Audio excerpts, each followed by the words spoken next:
qiladi? Eshitilyaptimi? Eshitilyapti. Mana shu joy qiziq ekan. Hamma eshitayotgan ekan. Agar kimdir eshitmayotgan bo'lsa, biron texnik muammolarga duch kelayotgan bo'lsak agar, endi chidaysizlar. Bu yerda Telegramda bilib bo'lmas ekan, texnik muammolar bor yo'qligini. G'alati ekan bu. Ладно. Assalomu alaykum yana bir marta do'stlar. Mani ismim Ibrohim Quramov bo'ladi. Men Just Grant loyihasi va bir nechta boshqa loyihalar asoschisiman. Men bugun sizlarni bizni Telegram webinarimizda ko'rib turganimdan juda xursandman. Do'stlar, bugun ana o'sha kun, kamida bir yildan beri sizlar uchun maxsus Just Grant loyihasini tarixda qoldiruvchi zo'r tarifni o'ylab qidirib, izlanib, o'ylab, rosa qiynalib o'sha narsani amalga oshirishga harakat qilib kelayotgandik. Alloh nasib qilib, o'sha bu narsani mana shu ro'za Ramazon kunlarida testdan chiqarib sizlarga taqdim etishga qaror qildik. Do'stlar, bu tarif loyihasini xudo xolasa siz hamma shartlarini ko'rsangiz agar sochingiz tikka bo'lib qoladi va srochna Yaponiyaga bilet olish bilan shug'ullanishni boshlaysiz. Xudo xolasa nasib bo'lsa.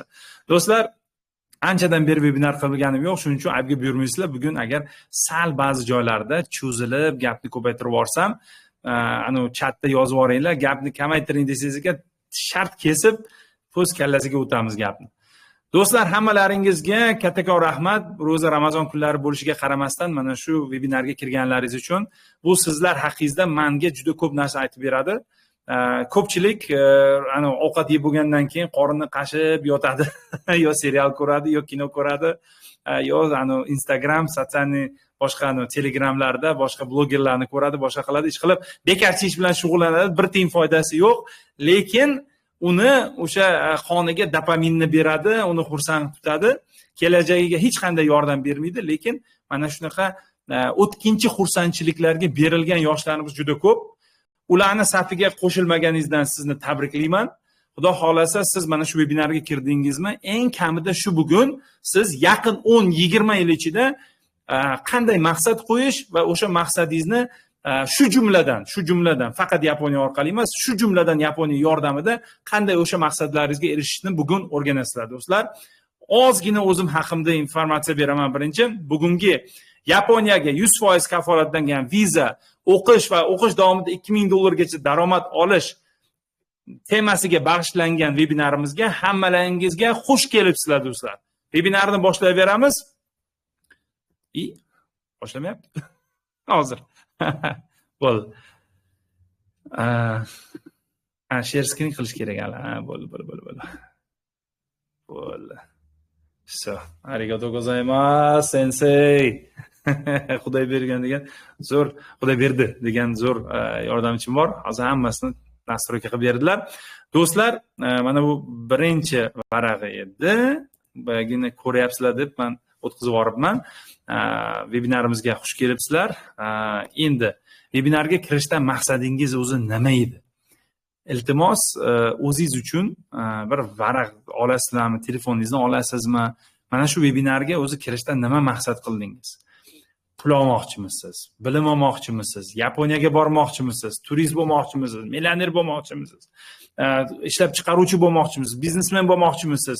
Tekinxo'r bo'lmoqchimisiz? Grantga yutib, butun umringizni grantda o'tkazmoqchimisiz? Har qanday maqsadlaringiz bo'lsa, nima maqsad bo'lishidan qat'iy nazar, men sizni maqsadingizni qanaqadir to'g'ri noto'g'riligini aniqlash uchun bu yoqqa kelganim yo'q. Bu webinar maqsadi bu emas. Siz qanaqa maqsadda mana shu webinarga kirdingiz? O'zi niyatingiz nima? Shu haqida o'ylab ko'ring-ku, iltimos biron bir qog'ozga yozing. Maqsad bilan, niyat bilan, mana bilasizlar, biz namoz o'qishni boshlaganimizda ham birinchi niyatini aytamiz, keyin namozni o'qiymiz. O'shanda namozimiz joyiga yetib boradi va kerakli savoblarni bizga yozdiradi. Ibodatimiz qabul bo'ladi. Shuning uchun niyat eng muhimi. Bu webinarga kirishdan maqsadingiz, niyatingiz nima? Nima maqsadda kirdingiz? Bu narsani yaxshi bilib oling. Kimdir Yaponiyaga borib o'qib, ishlab, o'z hayotini qurmoqchi, kimdir ota-onasiga hajlarni sotib olib bermoqchi, kimdir dadasiga mashina olib bermoqchi, kimdir uy olmoqchi, kimdir uylanmoqchi, kimdir to'y qilmoqchi, singillarini uzatmoqchi, kimdir Yaponiyadan keyin Amerikalarga borib grant yutib Garvardlarda o'qimoqchi. Hammani niyati har xil. Lekin agar hozirda sizda niyat bu aniq bo'lmasa agar, bu vebinarni shunday yopingu chiqib keting. Umuman sizga foydasi bo'lmaydi.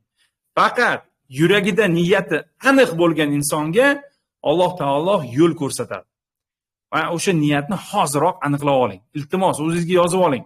Mashina olmoqchimisiz, uy olmoqchimisiz, yaxshi joylarda o'qimoqchimisiz, bilim olmoqchimisiz, dunyoni sayohat qilmoqchimisiz? Nima niyatingiz bo'lsa agar, kamida bir 3 ta hayotingizdagi eng muhim niyatni hozirroq yozib oling. Iltimos. Bu meni iltimosim sizdan. Webinar foydali bo'lishini xohlasangiz, bu narsaga e'tibor bering. Do'stlar, Just Grant loyihasi. Bu Yaponiya O'zbekiston ta'lim va malaka dasturi. Japan Uzbekistan Study and Training Program. Bu grant loyihasi 2020-yillarda pandemiyani ashaddiy boshlangan paytida ochilgan. Asosiy maqsadi onlayn yapon tilini o'rgatib, butun O'zbekiston yoshlarini Yaponiyaga borib, Yaponiyada grant yutib, Yaponiyada kontrakt asosida o'qib, Yaponiyada o'qish paytida pul ish topib, orzu-havasini amalga oshirishga yo'naltirilgan O'zbekiston va Yaponiya o'rtasidagi mana shunaqa bir malaka oshirish dasturi. Tushunarli? Bu dastur yordamida hozir bu dastur Study Tokyo boshqa loyihalarimiz yordamida 4000 ga yaqin bola Yaponiyaga allaqachon borib, o'z orzu-havaslarini amalga oshiryapti. Siz ham shularni safiga qo'shilmoqchi bo'lsangiz, bugungi eng zo'r shartlarda qo'shilmoqchi bo'lsangiz agar, mana shu vebinarimizni oxirigacha ko'ring. Men sizlarga qanday qilib Yaponiya yordamida o'zim oddiy bir qishloq yigitidan O'zbekistonning hozir zamonaviy yosh tadbirkorga, millioner tadbirkoriga aylanganimni kichkina tarixni aytib beraman. Tarix asosida o'zingiz ham xuddi shu meni yo'limni men 10 da erishgan bo'lsam, siz buni 4-5 yilda erishishingiz mumkin. Yaponiya yordamida, Xudo xolasa, shu haqida ko'p sizlarga ma'lumotlar beraman. Har bir inson o'z orzularini amalga oshirishga haqli. Men bu narsaga chin yurakdan ishonaman. Alloh bizni yaratdimi? Qo'l, oyoq berdi, ko'z berdi, kalla berdi. Bizni bir nuqsonsiz yaratdimi? Allohga shukr qilib, mana shu kallamizni ishlatib, oyoq qo'limizni ishlatib, hayotdagi barcha orzularimizga erishishimiz kerak. Albatta oxiratni ham esdan chiqarmaslik kerak, lekin bu dunyoni ham go'zal hayot kechirishga biz hammamiz haqli. Musulmon odam borki, boy, badavlat bo'lishga haqli. Boy, saxiy bo'lishga, yaxshi inson bo'lishga haqli. Rozimisizlar? Rozi bo'lsalaringizga vebinarni ko'rishda davom ettiramiz. Aynan xuddi shu maqsadga qanday erishishni men bugungi vebinarda sizga batafsil aytib berishga harakat qilaman. Yo'llar ming xil. Bugun o'sha 1000 ta yo'ldan bittasini, o'zim bosib o'tgan yo'limni sizga bir namuna qilib ko'rsataman. Xudo xolasa nasib bo'lsa, ushbu namuna agar sizga yoqsa, bosing, men sizga yordam beraman Yaponiyada borib muvaffaqiyatli bo'lishingizga. Yoqmasa agar baribir bosing. Xudo xolasa nasib bo'lsa, boshqa yo'l topilar oldingizda, o'sha yo'ldan ham bosing. Maslahatimni sizdan ayamayman. Hamisha mana hozir men Toshkentda yashayman. Ko'p Samarqandda bo'lib turaman o'zi. Asl yurtim Samarqandliman. Lekin Toshkentda yashayman. 9 dan 6 gacha xalqaro raqamli universitet IDU International Digital University'da har kuni men sizlarni xizmatingizda, do'stlar. Kelinglar, mana shu yerda maslahatlashamiz. Farqi yo'q. Siz Garvardga kirmoqchimisiz? Boshqa Angliyaga bormoqchimisiz, yo Amerikaga bormoqchimisiz, Yaponiyaga bormoqchimisiz, Koreyaga bormoqchimisiz, O'zbekistonda muvaffaqiyatga erishmoqchimisiz, tadbirkorlik qilmoqchimisiz? Nima xizmat bo'lsa kelaveringlar, vaqt topib Alloh qudrat berguncha, Alloh qodir qilguncha sizga maslahat berishga harakat qilaman, do'stlar. Endilikda o'zim haqimda qisqacha ma'lumot beray. Endi maslahat beraman deyapman. O'zi aslida juda kam vaqtim bor, lekin shunaqa bo'ladiki, ba'zida g'irt begona odamga ham taksida o'tirib 1 soatlab bepul maslahat bergan joylar bo'ladi. Do'stlar, men grant loyihasi asoschisiman. Bundan tashqari Premium Mega, Premium Best Crusher, Minar Group, IDU xalqaro raqamli universiteti, Sales Doctor distributsiyani avtomatlashtirish IT kompaniyasi, Study Tokyo Yaponiyada ta'lim olish dasturi va undan boshqa bir 4-5 ta yana kompaniyalarning asoschisiman. Hammasini O'zbekistonda, endi O'zbekistonda boshlamaganman, O'zbekistonda boshlaganman. O'zbekistonda bilasizmi qachon? 2002-yil Amerikaga birinchi borganman, grant yutib borganman. 2004-yil yana borganman 1 yilga. Keyin qaytib kelib O'zbekistonga Westminster universitetiga topshirganman. Kiromaganman. Tan olaman, kiromaganman. Logika testini zaval qilganman, dabdalasini chiqarganman. Ingliz tili 7,5 IELTS bo'lgan o'sha paytlarda, lekin Westminsterga o'sha logika testini umuman yecha olmaganim uchun kira olmaganman. Keyingi yili yechib grantga kirganman. Allohga ming bora shukr. O'zim ham Samarqand davlat iqtisodiyot va servis instituti bor edi. O'sha yerda o'qirdim. Tashab ko'z orqaga qaramasdan Toshkentga kelganman. Bu yerda grantni uni bitirib, tashqi iqtisodiy aloqalar vazirligida ishladim. 7 yil ishlaganimda grant yutib, keyin Yaponiyaga, dunyoning 50 tiliga kiradigan Japan International University'ga o'qishga kirdim. Ushbu universitetga o'qishga kirganimda menga dadam telefon qilib, "Bolam, uylantirdim seni, uy olib berdim senga, mana ishga joylashding, lekin o'shanga qaramasdan har oy $300 senga beryapman.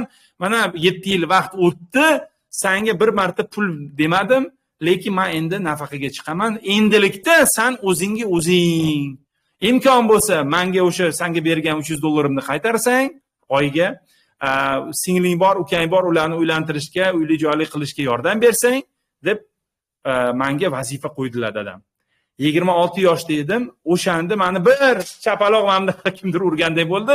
Keyin qarasam, yana bir chapaloq bu yoqdan urdi. Hamma yog'im qizarib ketdi. Bir kecha, bir kun uxlamaganman o'shanda. Rosa siqilganman. Nimaga? Birinchi marta olaqo'rjin degan narsa bor, bilasizlarmi? Birinchi marta umrimda olaqo'rjinni sezganman. Hamma oila uchun majburiyat va mas'uliyat meni yelkalarimga yuklangan. Vaholanki meni oxirgi oyligim $100 edi. Tushunyapsizmi? $100-150 edi. Juda past edi. Ya'ni o'sha oyligim yetmagani uchun dadamdan pampersga, kashaga pul so'ragan inson edim. Menga dadam aytibdilar, "Bo'ldi endi, u yog'iga o'zing" deyaptilar. Men sirrochna ishlashni, harakat qilishni boshladim. Yaponiyadagi mardikorlikka yozildim. Yapon tilini yomon bilganim uchun mardikorlikka 1 oy harakat qilib, zo'rg'a kirib oldim. $7 soatiga to'lashardi. Undan keyin 1 oydan keyin deyarli magazinchilikka o'tdim. Magazinchilikda $10 soatiga to'lashardi. Keyin yaponlarga ingliz tilini o'qitishga u $20 soatiga to'lardi. Undan keyin Yaponiyaga kelgan o'sha mustaqil davlatlar hamdo'stligi tomonidan kelgan turistlarga gidlik qilishni boshladim. $300 soatiga edi. Uni orasida shaurma qilganman. Marojniy sotganman, yana mardikorlik qilganman, ko'cha supurganman, qorni tozalaganman, ish qilib qilmagan ishim qolmagan. Yaponiyada turib 2 yil dunyoning 50 tiliga kiradigan eng zo'r universitetda ham o'qib turib, ham o'zim hamma qo'limdan kelgan boshqa ishlarni hammasini qilib, $100,000 bilan O'zbekistonga qaytib kelganman. O'sha 100,000 ni olib kelib, mana shu kompaniyalarni asos solishga muvaffaq bo'ldim.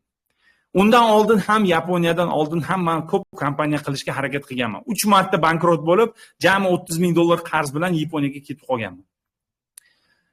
Keyin tushunsam agar, menda tabiatimda bitta yomon illatim bor ekan. Ko'pchilik o'zbeklarda ham bor. Bizni mana shu hamyurtlarimizning aksariyatida bu illat bor. Bilasizlar nima illat? Bu taslim bo'lish illati. 3 ta kompaniyani asos solganman, 3talasini ham bankrot qilganman. Qarzga botib Yaponiyaga ketib qolganman. Agar Yaponiyada pul ishlab, qarzlarimdan qutulmasam, bilmayman nima qilardim. Tushunyapsizlarmi? Yaponiyadan keldim, o'sha $100,000 ni olib keldim-u, hammasini hamma yoqqa sochib, har xil bizneslarni boshladim. Hamma biznes Allohga shukr muvaffaqiyatli hozirgi kungacha. Birontasi hali bankrot bo'lib, yopilib chiqib ketgani yo'q. Buni asosiy sababi Yapon madaniyati. Yaponiyada men rostgo'ylikni, halol mehnat bilan boyishni, hech qachon taslim bo'lmaslikni, hamisha o'z ustida ishlashni, mehnat sevarlikni o'rgandim. Yaponiya menga birinchi sarmoya berdi. Ya'ni birinchi, har bitta tadbirkorni eshitsangiz, birinchi ishlagan puli juda muhim. O'shanda u pul ishlashni o'rganadi. Keyingi 1 million, 10 million hech nima emas. Birinchi 100 ming dollar eng qiyini. O'shani ishlab topsangiz 1 millionga bemalol yetib olasiz. Menda ham xuddi shunaqa bo'ldi. O'sha 100 mingni olib keldim, bu yoqdagi kompaniyalarga tikdim, hammasi normal bo'ldi. O'shandan keyin men o'zimga, yuragimda o'zimga bir so'z berdimki, Alloh nasib qilsa agar, men Xudo xolasa nasib bo'lsa, O'zbekistonda imkon qadar ko'proq yoshlarni atrofimda to'plab, Yaponiyani targ'ib qilib, Yaponiyaga jo'natib ularni o'qish va ishlash orqali o'z kelajagini o'zi quradigan mustaqil yoshlarni dunyoga kelishiga, u mustaqil yoshlarni oyoqqa turishiga yordam beraman deb o'zimga o'zim qasam ichgan. O'shandan beri meni maqsadim 1 million O'zbekiston yoshlarini Yaponiyaga jo'natish. Shu jumladan Just Grant loyihasi, Study Tokyo loyihasi, IDU loyihasi hammasi mana shu meni ichki missiyamga, meni hayotdagi ma'noyimga xizmat qiladigan loyihalar. Do'stlar, intervyular va suhbatlar bor. Ko'pchilik bilaman, ota-onasiga borib, "Dada, men Yaponiyaga boraman" desa agar kallasiga bitta qo'ndirishadi-yu, "Bolam, Yaponiyaga to'laydigan pulim bo'lganda men o'zim bilardim nima qilishni" deb anu bolani nozik qilib qo'yishadi. Afsuski. Yosh bolasan, hali nimani bilasan san, bor Rossiyaga deyshadi. Yoki yosh bolasan, chiq bozorga deyshadi. Yosh bolasan, chiq taksi qil, mana shu yerda noningni top deyshadi. Ya'ni katta orzu qilishga, katta narsani xohlashga ba'zida eng yaqin insonlarimiz, biz sevadigan, biz jonimizni beradigan ota-onalarimiz bizga qarshilik qiladi. Bu nima degani endi? Biz inqilob ko'tarib ota-onalarimizga qarshi borishimiz kerakmi? Umuman yo'q. Umuman noto'g'ri. Inqilob ko'tarsangiz, ota-onangizga baland ovozda gapirsangiz, sizdan norozi bo'ladi. Ota-onangiz norozi bo'lsa, Alloh rozi bo'lmaydi. Yaponiya ham sizga yordam bera olmaydi. Tushunyapsizlar? Ota-onani rozi qilishning bitta yo'li, men sizga bir ayyor yo'lini tushuntiray. Yaxshilikka ayyorlik ham kechiriladi deyshadi. Yaxshilikka mana shu intervyularim bor meni, M-Factorda bor, Intervyu TVda bor, O'zbekiston kanalida bor, Moliya Uzda bor, Milliard YouTube kanalida bor, My5da ham berganman. Prezident bilan uchrashuvlarning intervyulari bor. O'shalarni hammasini internetdan qidiring, Ibrohim Xurramov qidiringu, Yaponiya qidiringu, o'sha intervyularni ota-onangizga bilmaganday qilib qo'yib bering. Ota-onangizni o'zi mana shu intervyuni tugatgandan keyin, "Bolam, Yaponiyani bir o'ylab ko'r" deb o'zi aytadi sizga. Qo'lingizdan o'sha meni oldimga yetaklaydi. Xudo xolasa nasib bo'lsa. Shuning uchun ota-onangizni duosini oling, ota-onangizni rozi qiling. Ota-onangiz Yaponiyaga albatta rozi bo'ladi agar ular meni intervyularimni ko'rsa. Chunki siz mendaqa Yaponiya haqida gapirib bera olmaysiz. Ayniqsa o'sha ota-onangizga meni intervyularimni o'sha ota-ona sifatida menga savol javob qilgan, masalan, Hasan aka, Mamasaidovlarni intervyusini qo'yib berishni maslahat bergan bo'lardi. Bir 3-4 yillik bo'lgan bu intervyu, lekin ichidagi gaplar ko'p o'zgarmagan. Endi sizga tanishtirmoqchi bo'lgan insonim bu Naoko Kano-san, bu SSI kompaniyasining direktori. Yaponiyaga oxirgi 10 yildan beri o'sha jo'natayotgan talabalarimiz, minglab talabalarimizni Yaponiyada kutib olish, ularni maktabigacha yetkazish, ularni birinchi ish joyi bilan ta'minlash va shunga o'xshagan Yaponiyadagi o'sha bizni endi bolalarimizni, o'zbek bolalarini enagasi hisoblanadigan inson bu Naoko Kano xonim. Bag'ri keng odam. Bular o'sha Yaponiyadagi eng asosiy bizni direktorimiz. Ular shu Yaponiyaga bolani muammosiz kelib joylashishi va moslashishiga javobgar inson hisoblanadilar. Ularni albatta o'zlari har bir bola bilan shug'ullanmaydilar, vaqtlari yetmaydi, chunki boshqa bizni talabalarimiz, bizni ishchilarimiz shug'ullanishadi. Bular esa o'shalarning ishini hammasini muvofiqlashtirib, rahbarlik qilib turadilar. Do'stlar, bu bizning talabalar allaqachon o'sha 4000 dan oshdik, meni fikrimcha, mana shu aprel oshamiz, xudo xolasa. SSI kompaniyasi bizning asosiy hamkorimiz Yaponiyada. 95% gacha viza olgan kompaniya, yagona O'zbekistonda kompaniya bizning kompaniyamiz va shu ham asosan shu hamkorimizni sababi bilan bo'lyapti. Allohga shukr, ular bizga hamisha immigratsiyada qanaqa yangiliklar bor, maktablarda qanaqa yangiliklar bor, Yaponiyada o'zi qanaqa bo'lyapti, qaysi maktablarga yaxshi chiqyapti, qaysi shaharlarda yaxshi bo'lyapti, hammasini qanaqa dokument qilish kerak, yangiliklar qanaqa kiritish kerak unga, hammasini bizga batafsil dam-badam aytib turadigan kompaniya. Shular sababli 10 yildan beri biz O'zbekistonda nomer 1 Yaponiyaga o'sha o'qishga, ishlashga bolalarni jo'natadigan kompaniya bo'lib qolyapmiz. Undan tashqari Yaponiyada 200 dan ortiq boshqa hamkorlarimiz bor. Ular Yapon o'sha o'quv yurtlari, universitetlar ichida bor, kollejlar bor, uning ichida asosiysi yana til maktablari ham bor.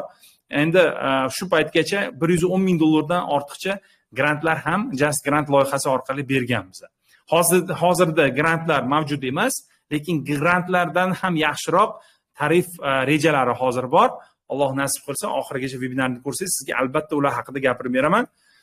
Yapon tilini noldan o'rganib, mana aytinglar, ko'pchilik yapon tilini borasanmi Yaponiyaga desa, yo'q, qo'y, yapon tili qiyin-ku deydi. Insonlar, yapon tilini 10 yildan beri men mardikorga ham o'rgatyapman. Eng aqlli, ya'ni Garvardga o'qimoqchi bo'lgan talabaga ham o'rgatyapman. Yapon tilidan osonroq bironta chet tilini o'zbek o'rganmaydi. Rus tilini o'rganishdan ham osonroq yapon tili. Yapon tilini noldan o'rganmoqchi bo'lsangiz, Yapon bilim yurtlarida o'qish davrida 8-12 dollar qo'shimcha daromad soatiga, kuniga aytmayapman men, soatiga olmoqchi bo'lsangiz, o'qishni bitirib esa 2000 dollarlik maoshli ish, bu 2000 dollar eng past oylikni aytyapman men. 2000 dollarlik maoshli ishga kirmoqchi bo'lsangiz, xalqaro diplom olishni xohlasangiz va 4-5 yil Yaponiyada go'zal yurtda yashab, do'st orttirib, u yerdagi go'zal tabiatdan bahramand bo'lmoqchi bo'lsangiz, sizga Just Grant loyihasini taqdim etamiz do'stlar. Shu loyiha orqali siz Yaponiyaga borasiz. Nega aynan Yaponiya degan savol sizda tug'ilishi mumkin? Yaponiya 890 mingdan ortiq abituriyent oldin bor edi. Bu yildan bu 400 ming. Bu kamaygan. Xudoy berdi, buni to'g'rilab bering. 400 mingga kamayishi kerak bu yilning o'zida. O'zbekistonda odatda oldinlari bolalar universitetga hammasi kira olmasdi. Xohlaganlar. Endilikda xususiy universitetlar, shu jumladan bizning universitetimiz ham bo'lgani uchun, universitetlar ko'paygani uchun deyarli hamma universitetga kiryapti. Lekin ko'pchilik birinchi kursni o'qishni oxiriga yetkazmasdan o'sha chiqib ketyapti. Nimaga bunaqa bo'lyapti? Chunki aksariyat tushunyapti. Universitetni bitirgandan keyin diplomni o'zi bilan ishga joylashish imkonsiz. Ya'ni oldinlari universitetga kiradiganlar soni kam bo'lgani uchun ko'pchilik universitetni bitirib chiqqanlarga, ko'pchilik emas, bir yarmidan kamiga ish bor edi. Endilikda choragiga ham ish yetmaydi deb o'ylayman. Ya'ni bitiruvchilar juda ko'pi O'zbekistonda bitirgandan keyin universitetni nima qilishni bilmay yuradi. Yaponiyada 4 million abituriyent kiradi har yil. 95% ishga o'qishga kiradi. 95% ishga joylashadi. Bu aslida bu noto'g'ri ma'lumot. 98% bir oy mobaynida, ya'ni bitiruvchilar, universitetni bitirganlar 98% ishga joylashadi. O'zbekistonda necha foizi ishga joylashadi? Men shaxsan bu ma'lumotni bilmayman. Lekin kam bo'lsa kerak deb o'ylayman. Nima deb o'ylaysiz siz? Do'stlar, O'zbekistonda o'rtacha oylik 200 dollar atrofida. Toshkentda sal bundan baland bo'lgan hozir, 300 dollar atrofida. Lekin butun O'zbekistonda, viloyatlarda 100-150 dollar atrofida. Chunki o'rtachasini oldik 200 dollar. Yaponiyada eng past oylik, o'rtachasi emas, eng pasti 2000 dollar. 5 millionga yaqin ishsizlar soni O'zbekistonda mavjud. Ulardan 3 millioni Rossiyaga ketishadi. Hozir endi urushni deb Rossiyaga ham yo'l qiyinlashib ketyapti. 2 milliondan ortiq ish o'rinlari Yaponiyada bekor yotibdi. Oylik 10 barobar baland bo'lsa, ish joylari ko'p bo'lsa, biz Yaponiyaga borib yordam berishimiz kerak ekan. Tushunamsizmi? Ishchilarsiz Yaponiya hozir qiynalyapti.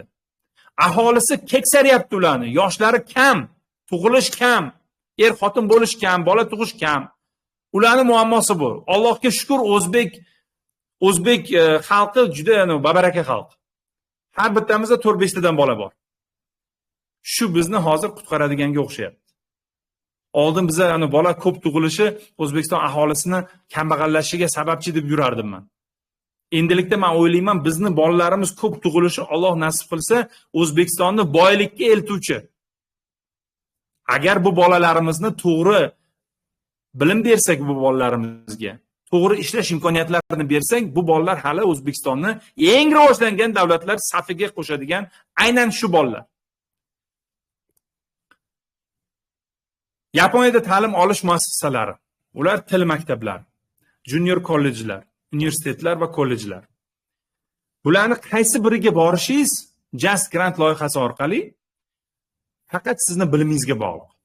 Agar N5 bo'lsa bilimingiz til maktabiga borasiz. Agar N3 bo'lsa junior kollejga topshirishingiz mumkin. N2 bo'lsa universitetga topshirishingiz mumkin, kollejga ham N2 kerak. Tushundingiz-a? Ya'ni til darajangiz O'zbekistonda o'qiyotgan paytingizda qancha baland bo'lsa, shuncha balandroq pog'onali o'quv yurtiga topshirasiz.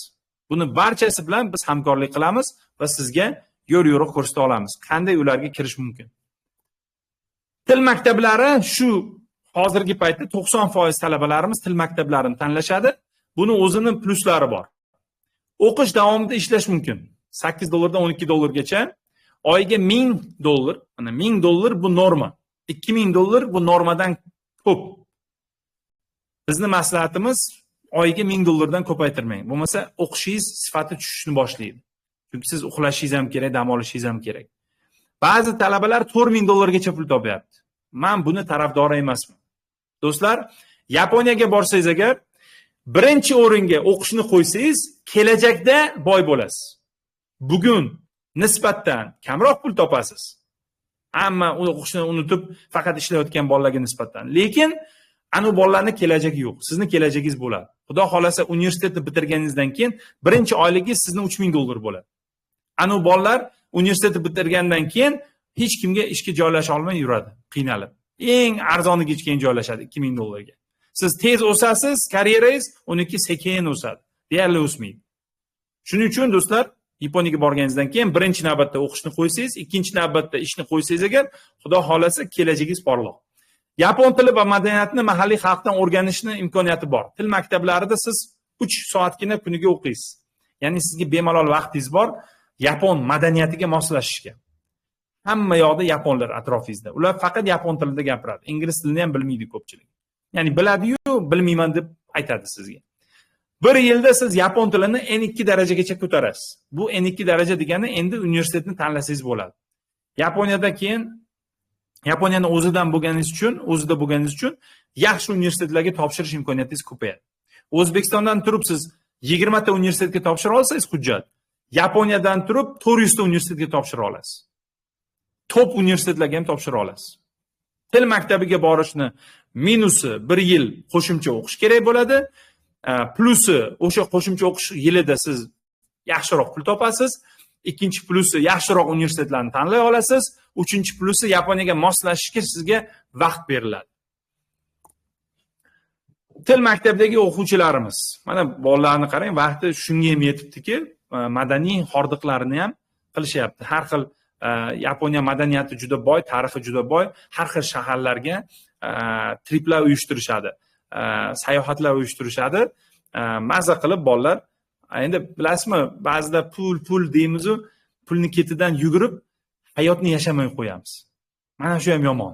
Yaponiyada hayotni yashashni juda muhim deb bilishadi. Ya'ni muvozanat, pul, ish, o'qish, yashash, mazza qilish o'rtasida muvozanat bo'lishi kerak.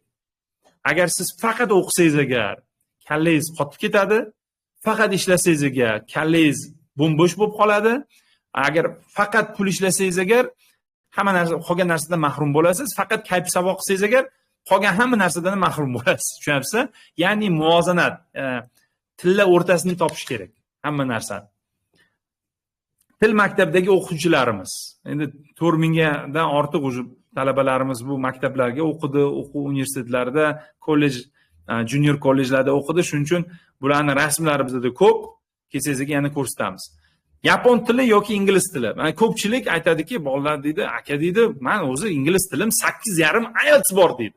Mani o'zim ham 8,5 IELTS bor edi. Yaponiyaga borganimda, universitetga kirganimda 8,5 olganman. Men o'ylaganman, xuddi sizga o'xshab, Yaponiyaga boraman, Xudo xolasa nasib bo'lsa, 8,5 IELTSim bilan hammani yopishtiraman. Zo'r ishlarni olaman, zo'r ishlarga kiraman, hammasi chiki-puki bo'ladi deb. Ana chuchvarani xom sanabman deydi. Mardikorlikka olmaganman. 8,5 IELTS bilan. Yapon tilini o'rganmagunimcha. Shuning uchun agar siz 8,5 IELTS bo'lsa, zo'r bu. Zo'r. Bironta zo'r boshqa tilni bilasizmi? Bu zo'r. Yapon tilini o'rganing, sizni narxingiz 2 barobar oshadi. Masalan, yapon tili bilan sizni narxingiz $8 soatiga o'rtacha. Ingliz tili bilan narxingiz $0 soatiga. Sizni hech kim ishga olmaydi. Lekin yapon va ingliz tilingiz bo'lsa, ikkalasi ham bo'lsa, sizning narxingiz 12 plus uyog'i $20 gacha chiqadi. Tushunyapsizmi? $30, $50 gacha narxlar bor. Mana $50 ga men yapon xalqiga ingliz tilini o'rgatganman, masalan. Agar yapon tilim bo'lmaganida, shu ishga meni olishmasdi. Tushunyapsizmi? Shuning uchun ingliz tilingiz bo'lsa, молодец. Endi yapon tilini o'rganing. Sizga ingliz tiliga 7 yil talab qilingan bo'lsa o'rganish uchun, 7 oygacha chiqquncha. Yapon tiliga sizga 2 yil, maksimum 2 yil yetadi. Maksimum. Atak bolalar bor, 1 yilda ham eplashyapti. Shuning uchun Xudo xolasa nasib bo'lsa, ingliz tili bilan ingliz tili faqatgina tor doirada ishlatiladi. Ingliz tili ish beruvchilar foizi juda kam. Deyarli yo'q desangiz ham bo'ladi. Yapon tilini yoki ingliz tili. Yapon tili bu sizning non topish tilingiz. Ya'ni ish kerakmi? Yaponiyaga ota-onangiz bo'ldi, oyiga $1000 dan jo'nataman. Yapon tilini bilmasang ham mayli desa, bo'ldi, o'rganmang yapon tilini. Lekin agar borib ishlamoqchi bo'lsangiz, o'zingizni o'zingiz boqmoqchi bo'lsangiz, o'qishingizga pul topmoqchi bo'lsangiz, albatta yapon tilini o'rganishingiz kerak. Yapon tili universitetga kirishga afzallik beradi. Masalan, O'zbekistonda ham bilsangiz, mana Westminster universiteti bor, $3000 yiliga kontrakt, to'g'rimi? Narxoz universiteti bor, $1,500 kontrakt. Mo'sh sifati bir xil, uncha emas-ku. Lekin Yaponiyada ko'p universitetlar sifati bir xil, lekin ingliz tilida o'qitilgani, deylik, $8-10 ming ga o'qitadi. Yapon tilida o'qitilgani $5-6 ming ga o'qitadi. Tushunamsiz? Bir xil. Bitta universitetda ham ingliz tilida kurslar 2 barobar qimmat. O'zbek tilida yapon tilida 2 barobar arzonroq. Yapon tili orqali universitetga grant yutib olishingiz ehtimoli oshadi. To'ppa-to'g'ri yapon til maktablariga borganingizdan keyin davomadingiz 98% bo'lsin, xulqingiz yaxshi bo'lsa agar, oddiy tavsiyanoma bilan borsangiz 50-70% gacha grantlar bor universitetga. Yaxshi talaba bo'lsangiz, hamma sizga grant berishga tayyor. Yaponlar faqat shu tilda gaplashadi. Yaponiyaga borganingizdan keyin yapon tilini bilmasangiz, albatta yashashingiz juda qiyinlashishi mumkin. Shuning uchun yapon tilini o'rganish juda kerak. Ingliz tili plus yapon tili, you are the best. I love you, my brother, my sister. You will be the most successful person in Japan. Ya'ni Yaponiyada eng muvaffaqiyatli odam bo'lish uchun siz ingliz tilini mukammal va yapon tilini mukammal bilishingiz kerak. Qanday ishlarda ishlasa bo'ladi? Dastavka, yetkazib berish xizmatlari, mehmonxona xo'jaligi, saralash, qadoqlash, do'konda sotuvchi, do'konda kassir, ofitsiant qiz bola, o'g'il bola, tarjimonlik. Bu hammasi mana bu ishlar o'sha $8 dan buyog'i $25 gacha pochta xizmati, maishiy xizmat, halol restoran, mahsulot tayyorlovchi, haydovchilik, sartaroshlik. Ko'pchilik aytadi, nimaga men Koreyaga bormayman deydi. Koreyaga boraymi deydi-da. Men Koreyada kunlik ishlar, Yaponiyada soatlik ishlar. Ya'ni bugun 3 soat darsingiz bo'lsa, 5 soat ishlashingiz mumkin. Koreyada yo darsga borasiz bir kun, yo ishlaysiz bir kun. Shuning uchun Koreyada oyliklar baland bo'lishiga qaramasdan, Koreyada bolalar kamroq pul topadi, chem Yaponiyada. Chunki ular har kun ham o'qib, ham ishlay olmaydi. Yo o'qish, yo ish tanlash kerak. Odatda bizni bolalar ko'zi ochlik qilib ishni tanlaydi va shu bilan o'qish tugaydi. O'qish tugadi degani kelajak tugadi degani. Tushunyapsizlar-a? Mana Yaponiyada o'qib turib, mana shu xizmatlarda soatbay kuniga 1 soat bo'lsa 1 soat, 5 soat bo'lsa 5 soat, 10 soat bo'lsa 10 soat ishlashingiz mumkin. Mana shu tomondan Yaponiya juda yaxshi. 2025-yilda eng talabgir sohalar: software engineer, ingliz tili o'qituvchisi, muhandis, yapon tili tarjimoni, IT mutaxassislari, shifokorlar va jarrohlar. Bularni mana oddiy data analyst deydi. Bu ko'proq ma'lumotlar analizi bilan shug'ullanadigan odam $40,000 yiliga olar ekan. Bu oyiga $3,300 degani. Universitetdan keyin kirish oyliklari mana shunaqa. Tushunyapsizlar? Bir yildan kamroq tajriba talab qilar ekan. Texnolog $5,000 oyiga. Yana nima? Mana bu yerda follow up higher education annual salary $3,500. Mechanical engineer, design technician, to есть nimalarni texnolog, bu ham texnolog faqat injineriya sohasida $3,500. $3,000ga nima soha bu? Administrativ assistent $3,000 olar ekan. Bu Just Grant loyihasida qatnashgan bolalar, mana Amerikani tashlab Yaponiyaga ketgan talabamiz Muhiddinov Sirojiddin Yapon N2 daraja olishdan oldin unda 8,5 IELTS bor edi. U Amerikaga borgandi. Amerikadan qaytib kelib, "Yo'q, men Yaponiyaga boraman, Amerika menga yoqmadi" dedi. Yapon tilini o'rgandi va Yaponiyaga ketdi. Hozirgi paytda mana N2 darajani уже olibdi. Bu IELTS 8 degani deyarli. Ingliz tili o'qituvchisi. Oylik daromadi $3,500 Tokioda, Yaponiyada faoliyat ko'rsatadi. Agar bizda ro'yxatdan o'tsangiz agar, Xudo xolasa mana bugun biz 5 tagina bolaga ruxsat beramiz. O'sha 5 tagina bolaga mana shuni kontaktini beramiz.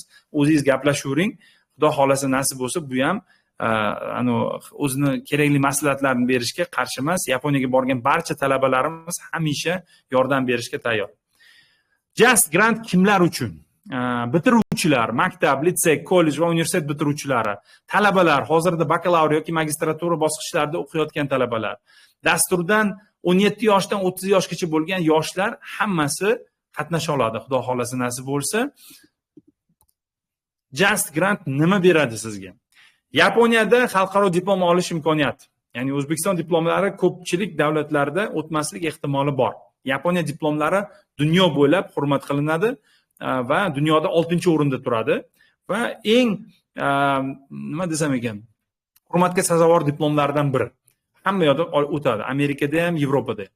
O'qishga hujjatlarni rasmiylashtirish xizmati. Bilasizlar, bu xizmat kamida $1,000 turadi. Boshqa Luboy agentstvaga borsangiz, universitet tanlashda va kirishda yordam. Yaponiyada talabalarimizni kutib olish xizmati bor. Oilangizni olib ketishda yordam. Agar oilamni olib ketaman desangizga yordam. Buni zaryadkasi kamayapti, nima? 12% qolibdi. Endi oilangizni olib ketishda yordam. Just Grant sizga nima beradi? Hokimiyat bilan muloqotda yordam, propiska deysizmi, bank karta ochishmi, hammasida sizni podskaska qilib yordam qilib turamiz. Yaponiyada birinchi ish o'ringizni topishda yordam. O'qishni bitirgandan keyin eng kamida o'sha $2,500 maoshli ishni topishda yordam. Deyarli shu paytgacha hech kim so'ramagan bu yordamni, lekin shunaqa yordam kerak bo'lsa biz albatta ko'rsatamiz. O'zbekistonga qaytganda biznes ochishingizda yordam berishimiz ham mumkin, chunki do'stlar, bu meni eng katta orzuyim. Sizlar bilan hamkor bo'lay. Men 26 yoshimda Yaponiyaga borganman. Siz 17-18 bo'lishingiz mumkin hozirgi paytda. Siz qaytganingizda 26 yoshingizda bo'lasiz O'zbekistonga. 26 yoshda Yaponiya bergan bilim, tajriba, pul, hamma know-how, texnologiyalarni olib keling O'zbekistonga. Men siz bilan 50-50 xohlagan sohangizda ishlayman. Pul ham topamiz, hamkor ham topamiz, ishni ham boshlaymiz. Men ishonaman, Yaponiya tarbiyasini olgan bolalar O'zbekistonda kelib kambag'al bo'lib yasholmaydi. Hammasi boy bo'ladi albatta. Chunki yapon ko'nikmalarini o'ziga, rostgo'ylikni olsa, mehnatsevarlikni olsa, hech qachon taslim bo'lmaslikni olsa, mana shu 3 ta xislatni o'zi bilan O'zbekistonda har qanday sohada muvaffaqiyatga erishish mumkin. Afsuski O'zbekistonda juda ko'pchilik yoshlarimizda mana shu xislatlar no'noq, yo'q. Buni eng zo'r tarbiyalash joyi bu Yaponiya. 10-si eng muhimi Yaponiyada 100% kafolat evaziga talaba bo'lish.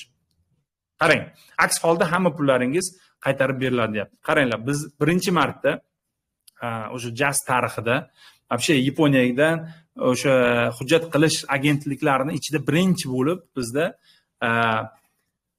musulmoncha, halol va manfaatli bir tarif o'ylab topdik. Qanaqa tarif? Siz oldindan $10,000 nima qilasiz?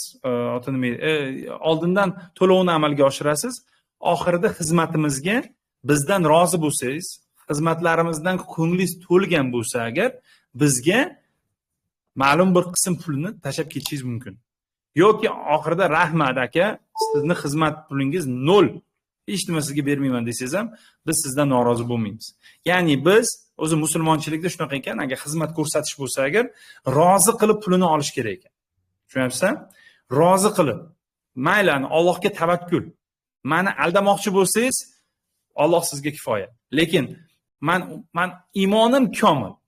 99% odamzod mana shu bizni ko'rib turgan, mana shu paytda vaqtini ajratib mana shu vebinarga kirganlar, Alloh bizga yaxshi odamlarni uchratdi. Yaxshi odamlarni bizga yo'naltiradi. Mana shuni gumon qilib, biz mana shu tarifni halol tamoyillariga asoslangan tarifni o'ylab topdik. Bu tarif bo'yicha siz xizmat haqqimizni ko'ngildan chiqarib o'zingiz belgilab berasiz. Lekin biz $3000 ko'proq xizmat haqqini sizdan qabul qilmaymiz. O'zingiz qo'ymasdan, mana sizga 5000, mana sizga 10000 desangiz ham qo'ymaymiz, uni olmaymiz, chunki u bizni xohlaganimizdan ancha yuqori. Bizga buncha kerak emas. Ko'ngilingizdan chiqarib bersangiz, o'sha bizga baraka keltiradi, o'sha bizni xursand qiladi. Endilikda bular hammasi necha pul deb o'ylaysiz? Oldingi endi to'lovlarni aytaman sizga, oldin qanaqa bo'lgan. Yaponiyaning asl narxi hujjatlashtirish kamida $1,500. Bu standart hozir butun O'zbekiston bo'yicha. 1 yillik yapon tili kurslari $1200. Chunki har kuni o'qitiladi, 2 soatdan o'qitiladi. Yapon tilini siz N3 darajasigacha o'qiysiz. Menga bitta suv olib keling iltimos. Yaponiya kontrakti 7000-8000. Hozir bu 6000-7000 atrofida bo'layapti. Jami umumiy $10,000 atrofida xarajat. Just grantining narxi, video darslar $300. 1 yillik yapon tili kurslari $1200. Maslahat xizmati $1500. Jami $3000.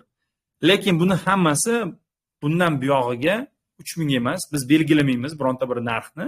Biz sizga aytamiz, bizni xizmatimiz agar sizni qoniqtirmagan bo'lsa, 0 pul tashab keting. Agar qoniqtirgan bo'lsa, cho'ntagingiz ko'targan, ko'nglingiz rozi bo'lgan pulni bizga tashab keting. Tushundingiz-a? Xudo xolasa nasib bo'lsa, mana shunaqa tamoyillarda ishlaymiz. Va agar vizangizga rad javobi kelsa, agar hamma 100% pulingizni qaytarib beramiz. Tushundingiz-a? Nimangiz, vizangiz rad javobi bo'lsa, 100% pulingiz qaytariladi. Oldin bunaqa bo'lmagan. $1,500 pulingizni qaytarish imkoniyati bo'lmagan. Va hozir nimaga endi qaytarish imkoniyati bo'lyapti? Chunki Yapon tomoni bizga bitta shart qo'ydi. Oldindan to'lovni amalga oshirsa bolalar dedi. Biz bilamizki, bolalarning puli bor. Ertaga Yaponiyada borgandan keyin faqat ishlab o'qishni esdan chiqarib qo'ymaydi. Shuning uchun oldindan to'lov qilgan barcha bolalarga eng zo'r to'lov shartlari beriladi. Bu bolalarning lekin soni cheklangan. 1 yilda 10 tadan ortiq emas. Hozirgi paytda bizda 5 tagina joy qolgan. 5 tagina joy.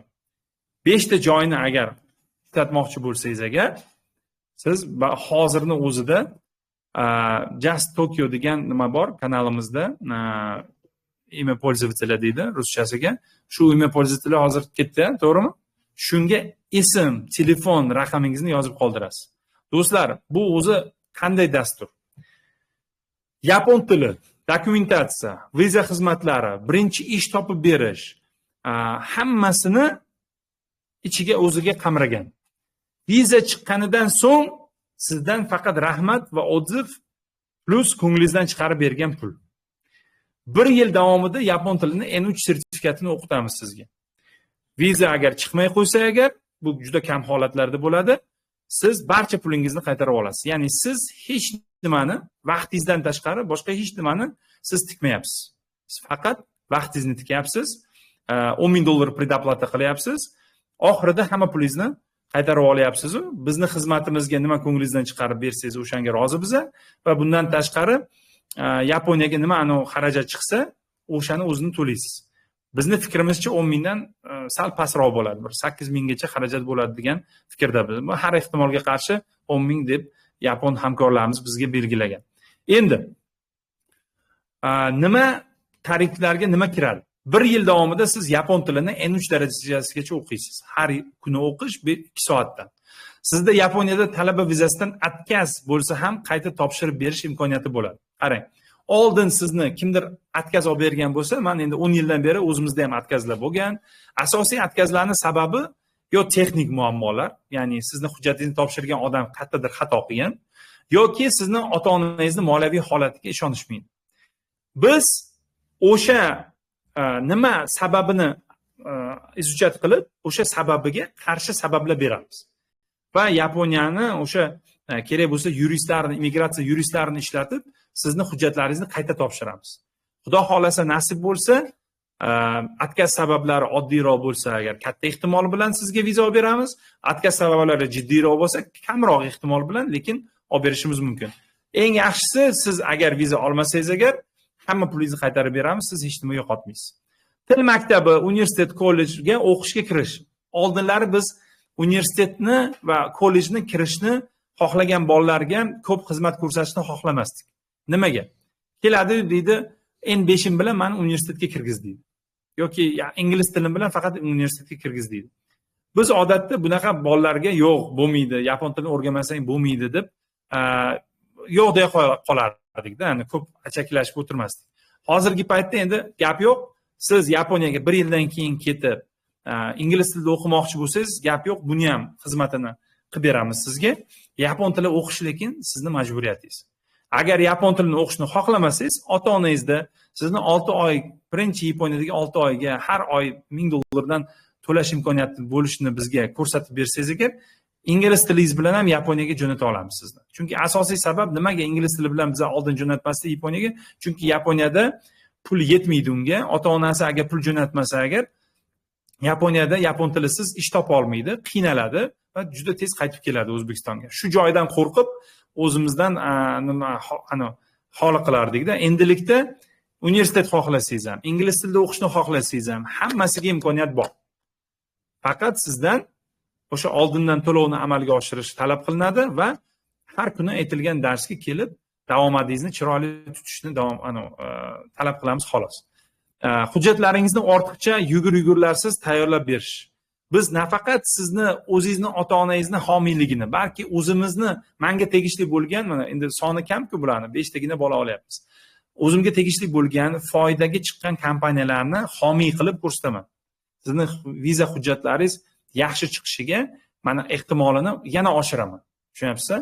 Men sizlardan Xudo xolasa nasib bo'lsa, yapon tilini zo'r biladigan, birinchi navbatda o'qishni qo'yadigan, ikkinchi navbatda ishni qo'yadigan zo'r insonlarni, отборный, spetsnazni yig'ib Yaponiyaga jo'natib, siz tomonidan obro' olmoqchiman. Xudo xolasa. Sizni Yaponiyaga jo'natib, sizdan obro' ishlamoqchiman. Tushunyapsizmi?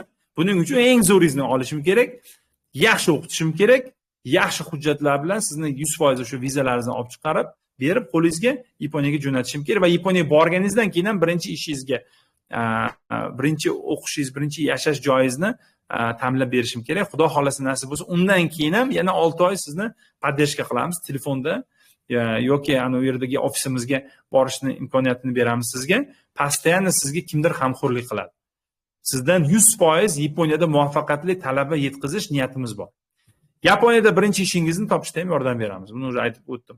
Endilikda do'stlar, bu yerda 75 tadan ortiq hozir talaba bizani kuzatib boryapti webinarimizda.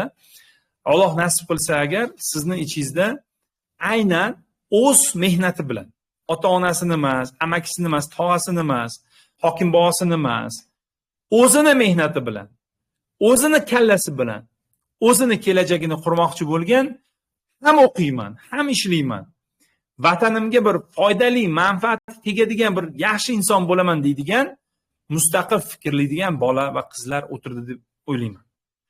Sizlar 75 kishi, joyimiz 5 dona. Kim birinchi murojaat qilsa, just mana Nijniy Procherk, Tokio, Nijniy Procherk uz ism va telefoni bilan murojaat qilsin. Birinchi 5 ta odamga biz imkoniyat beramiz. Ular agar ishlatmasa imkoniyatini keyingi 5 ta odamga beramiz. Ya'ni очередь ketaveradi. Tushundingizmi? 65 ta odam xohlasa, birinchi 5 tasiga beriladi. Ular ishlatmagandan keyin bularga berilishi mumkin. Bitta ikkita joylar bo'ladi. Hozirda bizda allaqachon bitta guruhimiz o'qiyapti. O'sha jami 10 ta bolani jo'natishimiz kerak. Birinchi guruhimiz allaqachon yapon tilini o'qishni boshladi. Muvaffaqiyatli o'qiyapti. Zo'r bolalar keldi. o'ziga tinch oilalar keldi. Zo'r o'qiyapti, zo'r o'qituvchisidan har kuni so'rab turibmiz, qalay bo'lyapti desam, aka deydi, bu boshqacha bolalar deydi. Zo'r o'qiyapti, o'ziga mustaqil bularga cho'pon kerak emas, uy ishlarini o'z vaqtida qilyapti, ota-onasi ham hamisha aloqada, zo'r отборный studentlar bo'lyapti degan menga feedback keldi. Shuning uchun yana bitta guruhni ochib, hozir yana 5 ta bolani olmoqchi biza. Ana shu 5 ta bolaga xudo xolasa qo'limizni, ya'ni kaftimizga bu bolalarni olib yurib, boshimizga ko'tarishga harakat qilmaymiz, lekin qo'limizni kaftimizda olib yurib, hamma xizmatlarini, hamma nimalarni ko'rsatamiz. Xudo xolasa ularni rozi qilishga harakat qilamiz. Tushundingiz-a? Endi do'stlar, bizni axborot hamkorlarimiz Kunuz, Daryo, UzReport, Mfactor, boshqalar bor. Bular ota-onalaringizni agar Yaponiyaga ko'ndirmoqchi bo'lsalaringiz agar mana shu resurslardan foydalansangiz bo'ladi. Hayot do'stlar ayovsiz. Mana men Yaponiyaga bolalarni jo'natishni boshlaganimga 2015-yil edi. Allaqachon 10 yil bo'lib o'tibdi. Mana shu yil 10 yil bo'ladi. Xudo xolasa nasib bo'lsa, o'zi 4000 dan oshib ketdi bolalarimiz. Shu paytgacha bilasizmi, mana universitetni ochdik, boshqa zavod, fabrikalar ochyapmiz, boshqa qilyapmiz. Pulni ham yaxshi ishlayapmiz, hayotni ham yaxshi yashayapmiz. Lekin men hayotda agar ertaga Xudo ko'rsatmasin, men o'lib qolsam agar, Allohning oldiga borganimda nima xizmating uchun, nima ishing uchun sen hayotingni yaxshi o'tkazdim deb o'ylaysan, sababi nima desa agar, men aynan shu Yaponiyaga jo'natgan bolalarimni hayoti 180 gradusga o'zgarganini pesh qilardim. Chesna, men Alloh nima qilding, nima xizmat ko'rsatding odamzodga desa agar, Yaponiyani men targ'ib qildim, Yaponiya yordamida 4000 dan ortiq oilalarni muvaffaqiyatga erishishiga yordam berdim deb aytgan bo'lardim. Men hayotimdagi eng mag'rurlanadigan ishim mana shu bo'ladi. Yaponiya yordamida kambag'al, qiynalgan, abjag'i chiqqan bolalarni hayoti yaxshilanganini ko'rdim. O'zimni nechta mana ikkita jiyanim, bitta ammamning o'g'illari, ikkita jiyanim ketdi, singlisi ketdi, kelini ketdi. Hozir Yaponiyada ham o'zlari restoran qilishyapti, ham singillarini o'qitishyapti. Bitta ota-ona O'zbekistonda hozir turibdi, lekin ular ham yaqinda o'sha yoqqa borib birgalikda o'sha restoranga yordam berishmoqchi. Ya'ni bitta jiyanimni jo'natgandim, u jiyanim hozir import-eksport kompaniyasini ochdi. Yaqinda mendan boy bo'ladi. Mendan boy bo'ladi. Meni orzuyim, sizlar ham mendan boy bo'ling. Alloh nasib qilsa agar to'ylaringga aytinglar, yaxshi kunlaringizga aytinglar, men borib sizlarni yana duo qilay. Undan ham martabalaringiz o'ssin. Hayot bir zumda o'tib ketadigan narsa. Mana kecha ochgandik biz, 10 yil o'tib ketibdi. Tushunyapsizmi? Kecha ochgandik, endi 10 yil o'tib ketdi. Siz ham ko'zingiz ochib yumgunizcha 10 yil yana o'tib ketadi. Ba'zi bolalar bor menga 1 yildan keyin, 3 yildan keyin, 4 yildan keyin, 5 yildan keyin, ba'zilar 7 yildan keyin keladi. Aka deydi, 7 yildan beri sizni kuzatib kelyapman, aka deydi. 7 yildan beri Yaponiyani orzu qilyapman deydi. 7 yildan beri nimaga kelmading desam, bu bo'ldi, u bo'ldi, pul chiqmadi, bunday bo'ldi, unday bo'ldi, million xil bahonasi bor. Do'stlar, Alloh niyat qilganga yo'l ko'rsatadi. Niyat qilmasangiz, harakat qilmasangiz, tavakkul qilmasangiz agar, mana shu hozirgi holatingiz qanday bo'lsa, shu holatingizda turaverasiz. Siz orzu qilasizmi ota-onangizni hajga jo'natishni, umraga jo'natishni, adangizga mashina olib berishni, yaxshi uy olib berib, oyingizni yaxshi sharoitlarga loyiq ko'rmaysizmi? Ertaga uylanmoqchisiz yoki turmushga chiqmoqchisiz, yaxshi sharoitlarni turmush o'rtog'ingiz arzimaydi o'sha yaxshi sharoitlarga. Ertaga bolalaringiz tug'iladi, bolalaringiz qanday sharoitda yashaydi? Qaysi joylarda o'qiydi? Qanday siz uni bog'chasini pulini to'laysiz? Mana shularni o'ylab ko'ringlar bir. Agar mana shularni o'ylagan bo'lsalaringiz agar, Yaponiya yordamida kelajagingizni qurmoqchi bo'lsangiz agar, menga farqi yo'q, qanday qiyin vaziyatdasiz. Keling, maslahatlashamiz. Har qanday qiyin vaziyatdan chiqish yo'llarini Xudo xolasa nasib bo'lsa, Alloh qudrat berguncha, aql berguncha o'sha narsani harakat qilaman sizga yordam berishga. Yaponiyaga ketaman degan bolaga hali hech qachon vaqtimni ayamaganman. yordamimni ham ayamaganman. Xudo xolasa nasib bo'lsa, sizni Yaponiyada hali ko'ramiz. Hammalaringiz iltimos, kim endi Yaponiyaga ketmoqchi bo'lsa, kim O'zbekistonga qolmoqchi bo'lsa, qolaveringlar. Ketmoqchilar Just Tokyo Uzga ism va telefon raqamingizni yozib qoldiring. Chatda hozir ping qilib qo'yadi. O'sha narsaga sizga do'stingiz bo'ladi. Do'stlar, bu savol javob qilamizmi yo'qmi? Xudoy berdi. Kim savollari bor? Faqat dangal tez savol javob qilishimiz kerak, chunki men hali ozgina tez ovqatni yedim, bu yoqqa keldim oldilaringizga, hali borib ozgina yana ovqat yeyishim kerak. Savol bermoqchi bo'lsangiz qo'l ko'taringlar, meni yordamchim sizga so'z beradi.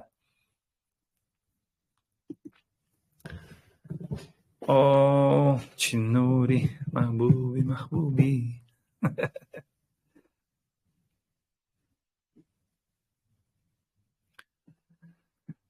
Do'stlar. Ro'za zo'r ketyapti-ya, lekin men bir kamida 6 kilo tashlab yubordim. Xudoga shukr. Ancha salomatlikka yordam beryapti. Nima bu? Suv emasmi? Ладно. Savol berasizlarmi? Yo'q, savol bermasalaringiz bo'ldi, men ketaveraman. Savol bormi kimdadir? Qo'l ko'tarsalaringiz savolga men sizga so'z beraman.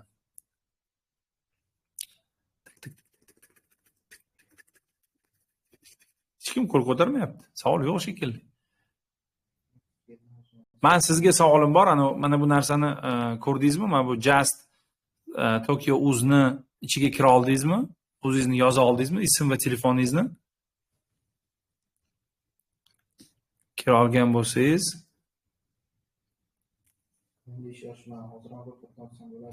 15 yosh bo'lsangiz ro'yxatdan o'tsangiz bo'ladi.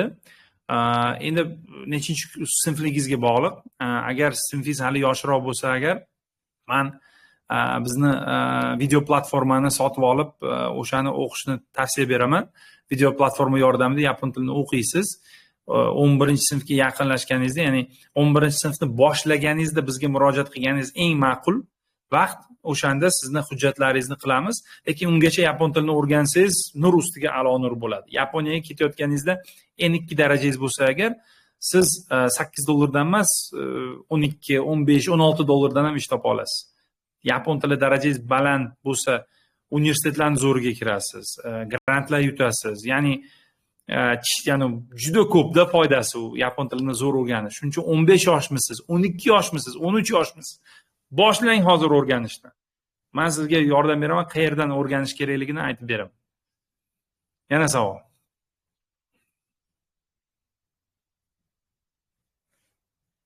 Magistraturaga borsam bo'ladimi deb ba'zilar so'rashadi. Albatta bo'ladi. Doktoranturaga borsa ham bo'ladi. Do'stlar, Yaponiyada 400 dan ortiq oliy o'quv yurtlari bor. Hamma programmalar bor. 20 ming xil yo'nalish bor. Hamma kim bo'lishni istamasangiz, kosmonavt bo'lishni xohlasangiz ham bor. Imkoniyat. Hamma soha bor. Shuning uchun bemalol qaysi sohani ko'zlamagan bo'lsangiz ham Yaponiyaga borsangiz arziydi. Oddiy misol, mana programmistlar ko'paydi. O'zbekistonda ham zo'r deydi. To'g'ri. O'zbekistonda boshlang'ich programmistning oyligi o'sha $200. O'rtacha endi o'rgangan bola $200 oladi. Zo'rlari 2000 ham oladi, 5000 ham, 10000 ham oladigan bor O'zbekistonda. Lekin O'zbekistonda o'sha $200 oladigan Yaponiyada $2000 oladi. O'zbekistonda $10,000 oladigan Yaponiyada $20,000 oladi. Tushunyapsizmi? Mana shunaqa. Farqi mana shunda. Nima oylik bu yerda topmayotgan bo'lsangiz, oyligingiz zo'r bo'lsa agar, Yaponiyada o'shani kamida 2-3 baravarini topasiz. Mana shunda farqi. Tamom. Savol bormi?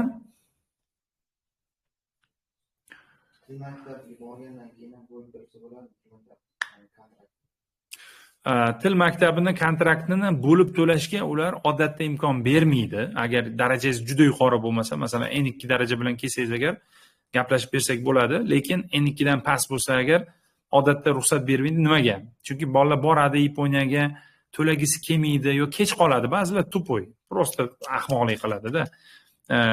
Bir kunga kechikib to'laydi yo 2 soatga kechikib to'laydi. Baraka topib ko'r, Yaponiya bilasan, kech qolib to'lash umuman iloji yo'q. 1 soatga kech qolib to'lasangiz ham, 1 minutga kech qolib to'lasangiz ham, atmen bo'ldi, nelegalsiz. O'zbekistonga chiqarib yuboradi sizni. Tushunyapsizmi? umuman kechirimlilik degan narsa yo'q ularda. Shu narsani tushunmaydi bolalar, ba'zilari cho'zadi. Puli bor, imkoniyati bor, to'lamaydi. O'zbekistonda bizlar universitetda ham shunaqada ko'pchilik bola bunday edi deb cho'zib yuraveradi to'lovni. Nimaga bilmayman. Mana shunaqa lekin odat bor. Yaponiyada bu odatlar o'tmaydi. Srazu problema keltiradi. Shuning uchun Yaponiyada odatda ular oldindan to'lov qilmagunicha vizasini jo'natmaydi umuman. To'g'ri ham qiladi. O'zbekistonlik yoshlar bilan mas'uliyati unaqa zo'r emas bizanikilar. Shuning uchun oldindan to'laganlarni mas'uliyati yaxshiroq, ancha. Xudo xolasa Yaponiyaga borgandan keyin ham parod qilmaydi. Yana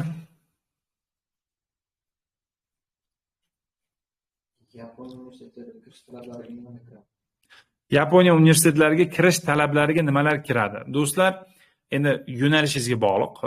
Masalan, meditsinaga kiraman desangiz, biologiya, ximiya u yerda ham bor, ekzamenlari bor. Lekin aksariyat gumanitar yo'nalishlar bo'lsa, odatda iqtisod bo'lsa, biznes bo'lsa, marketing, mana shunga o'xshagan narsalar bo'lsa, oddiy yapon tilini zo'r bilsangiz bo'ldi. O'shani o'zi yetadi universitetga kirishga. Baholaringizga qaraydi, maktabda qanaqa o'qigansiz, suhbatingizga qaraydi, tavsiyanomangizga qaraydi, rezumengizga qaraydi, mana shu joylariga qaraydi. O'zbekistonda bitta ekzamenga qarasa, u yerda ekzamen ham bor ba'zi universitetlarda, lekin ko'pchiligida tavsiyanomalar kattaroq rol o'ynaydi. Tushunyapsizmi? Shuning uchun Yaponiyaga o'sha birinchi navbatda til maktablariga borgan yaxshi deb o'ylaymiz biz. U yerda chunki tavsiyanomani zo'rini olsa bo'ladi. Chunki o'qish oson nisbatan, davomatni yaxshi qilsangiz, munosabatlarni yaxshi qilsangiz agar tavsiyanomani zo'rini olib borib 70% grant tutsa bo'ladi. O'zbekistondan olgan tavsiyanomangizga yaponlar ishonmaydi. Chunki yaponlar bermagan bu tavsiyanomani. Shuning uchun do'stlar, sizlarga mana savollar qolganda endi qoldi. 9 ham bo'lib qoldi bu yog'i. Hammalaringizga yana bir marta Allohdan faqat omad, yaxshi niyat, harakatda tonmaslik va kelajakni o'z qo'lingiz bilan qurishni niyat qilib qo'yaman sizlarga. Sizlar uchun duo qilaman, Xudo xolasa. Bilasizmi, agar ota-onangiz sizga 1 milliard dollar tashab ketsa, o'sha 1 milliardni siz 10 yilga bo'lmasdan o'sha tugatib yuborasiz.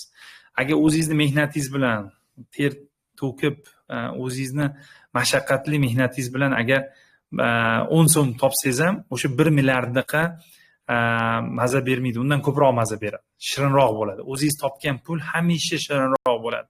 Shuning uchun men o'zim, mana ayniqsa o'g'il bolalar uchun bu juda muhim, qizlarga ham muhim, lekin o'g'il bolalarga eng muhimi. Ya'ni o'zini o'ziga isbotlash kerak. Men erkak kishiman, men qo'limdan keladi, uddasidan chiqaman degan bir qanaqadir hissiyot tug'ilishi kerak ichida.